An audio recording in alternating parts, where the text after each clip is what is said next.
नमस्कार, आप देख रहे हैं न्यूज़ मीडिया मंच। मेरे साथ हैं लोकसभा पूर्वी दिल्ली के प्रत्याशी, भाजपा के प्रत्याशी हर्ष मल्होत्रा। और आज मैं इनसे बात करूंगा कि इस बार 2014, 2019 के बाद 2024 में दिल्ली का मूड क्या कहता है, अब तक चुनाव प्रचार में क्या अनुभव रहा है और अब सिर्फ एक दिन बचे हुए 25 मई को मतदान होना है।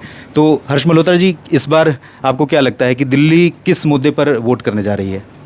दिल्ली, न केवल दिल्ली बल्कि पूरा देश जी नरेंद्र मोदी जी की जो पिछले 10 साल की गुड गवर्नेंस रही है, जी इतना मुश्किल काल देखा कोविड का जी पूरे विश्व ने और दिल्ली ने, देश ने।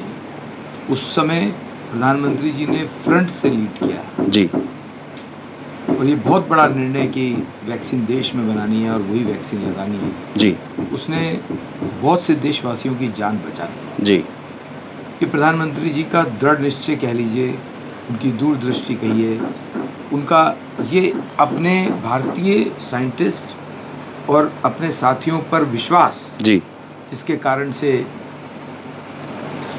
देश संभव हुआ। में वैक्सीन बन पाई जी और 140 करोड़ देशवासियों को वैक्सीन लग पाई और सबकी जान बच पाई। जी ये ऐसे बहुत सी बातें हैं, चाहे वो 11 करोड़ उज्ज्वला योजना में गैस के सिलेंडर और चूल्हा मिलने की बात हो, जी चाहे 10 करोड़ माताओं बहनों को शौचालय मिलने की बात हो उनके घर पर। जी ऐसी बहुत सी बातें हैं दिल्ली के अंदर, देश के अंदर।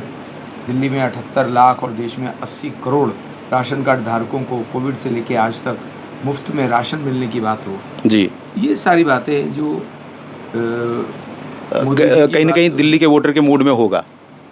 दिल्ली के वोटर, देश के वोटर को मोदी जी की योजनाओं ने लाभान्वित किया है, छुआ है। अरविंद केजरीवाल जब जेल से बाहर आए और आम आदमी पार्टी और कांग्रेस का गठबंधन हुआ है, तो इन दोनों का गठबंधन क्या लगता है आपको कि भाजपा के लिए कोई चुनौती पैदा कर सकता है 7 सीटों पर?